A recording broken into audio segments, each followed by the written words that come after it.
saw a bombshell drop regarding trillions of dollars worth of illegally laundered money, and it didn't quite fit the narrative of a common question you hear when you mention crypto to the yet-to-be-initiated.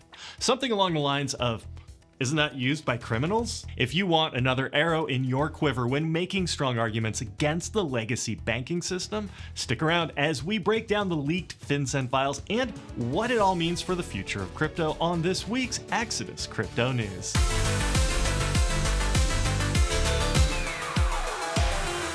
If I were to head out on the street to ask passersby in what form of money they think is used most to facilitate criminal activity, I would probably receive cryptocurrency as the most predominant answer. Most of the crypto ecosystem already knows crypto is used for legitimate, publicly verifiable transactions. However, the popular narrative espoused by governments and news outlets would lead you to believe otherwise, and with every opportunity, they take a dig at crypto, leading the general public to think crypto users are up to no good. When the truth looks more like this, and more often than not are here to make the world a better place. The leaked FinCEN files turned the crypto is bad narrative on its head and are definitive proof showing the US dollar, facilitated by major banks, is by far the most used currency for illegal activity. And it wasn't a secret to the banks. Before we go any further, let me provide some context. The FinCEN files I'm talking about are more than 2,500 documents from between the years 2000 and 2017, which were leaked to Buzzfeed News this week. The documents are from banks informing the government about concerning transactions that may be tied to money laundering. It's required by law for financial institutions to report the transactions to the authorities, and these documents are secrets guarded more closely than the deposits in their vault. Of course, this was more than Buzzfeed could chew on themselves, so they invited over 100 news organizations to share the information with. The leaked FinCEN documents are called SARS, which stands for Suspicious Activity Reports. About now in this explanation, you're probably asking, Chris, how did this all happen? Aren't banks supposed to stop these transactions from happening in the first place? I'm not a legal expert, and I would also assume the same thing. There are checkpoints set up so the gatekeepers cannot help clients launder money. For instance, KYC AML, which stands for Know Your Customer and Anti-Money Laundering. By law, banks have to know who their customers are, and the AML regulations require them to monitor and report suspicious activity, not necessarily stop it. These leaked documents identified HSBC allowing criminals to move millions of stolen money even after the US investigators made the bank aware of the scam. JP Chase allowed a company to move more than $1 billion without knowing who owned the company.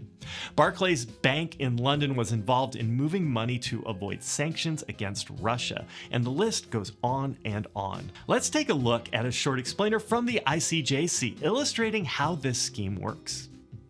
A crime boss, let's call him Ivan, has made a fortune from international cocaine deals. He wants to make it look like the money came from a legitimate source, so he can freely spend it. Ivan establishes a shell company in Latvia that claims to own a chain of coffee shops, and another company in Dubai that pretends to supply coffee beans. He opens an account for each company at regional banks. He knows they won't ask too many questions. The Dubai company invoices the bogus coffee shops for $600,000 worth of beans. The two regional banks can't directly transact with each other.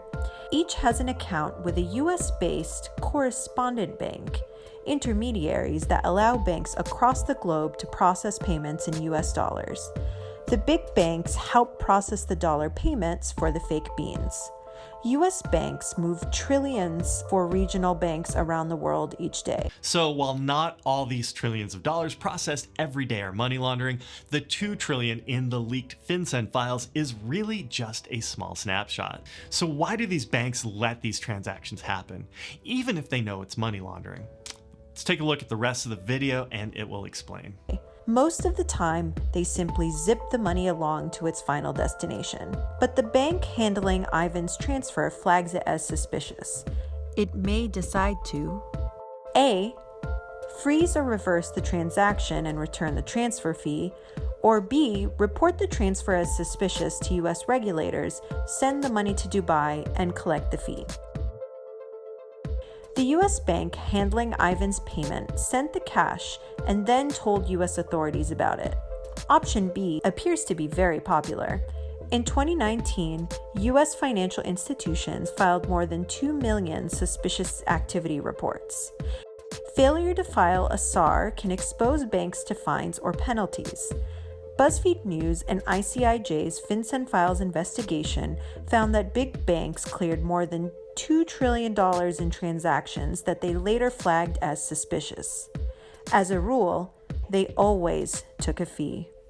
It's simple, because it helps banks make a lot of money. So what does this all mean for crypto?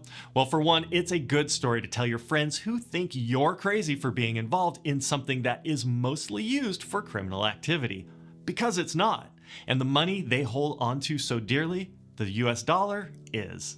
Andreas Antonopoulos, the author of The Internet of Money, has been giving public talks about this for years, and he has a hot take in regards to this news. At the beginning of a multi-tweet thread, he says, "A lot of people who are into cryptocurrencies will see this FinCEN link as a vindication and proof that banks are money launderers.